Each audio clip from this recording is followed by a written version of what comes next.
Bonjour, je suis Marc Lafont, président de WO2 et je réponds aux questions constructives.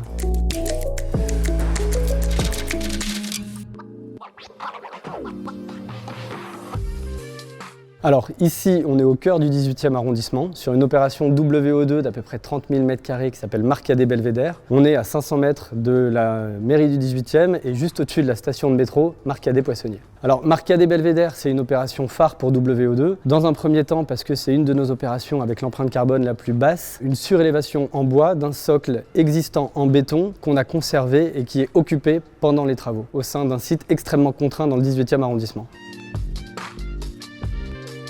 On est une société qui développe et commercialise des immeubles bas carbone. On est une société d'une trentaine de personnes, absolument passionnées, avec une seule obsession, comment concevoir et construire des bâtiments qui soient le plus agréables possible, avec une qualité d'usage inégalée pour les occupants et l'empreinte carbone la plus basse possible.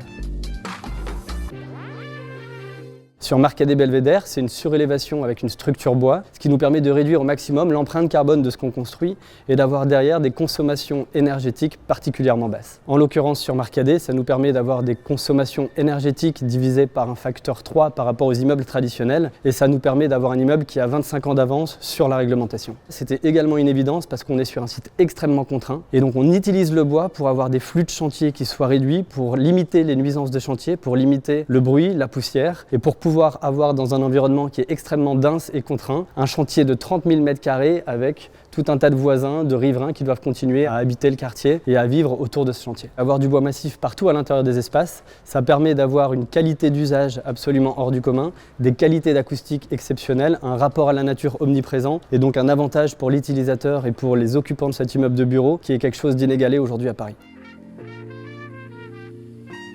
Je pense que cette période de confinement qu'on a vécue est venue accélérer un mouvement de fond qui était d'ores et déjà amplifié. On a gagné 10 ans de maturité numérique en un an et on s'est rendu compte qu'il était possible et parfois efficace de travailler à distance. On s'est aussi rendu compte du rôle résolument social du siège social, qu'une entreprise c'était également des hommes et des femmes qui devaient se retrouver, être au même endroit pour pouvoir créer une entreprise collectivement. Et on s'est rendu compte qu'en fait la question qui était posée c'était celle du produit immobilier proposé. Les gens ont maintenant le choix entre aller au travail ou rester à la maison et il faut que les bureaux qu'on propose soient des bureaux qui proposent quelque chose qui soit mieux qu'à la maison. C'est pour ça que chez WO2, on travaille depuis 2014 sur cette question centrale du produit immobilier proposé et on s'attache à concevoir et à réaliser des bâtiments qui soient non seulement bons pour la planète, mais également bons pour les occupants qui y travaillent.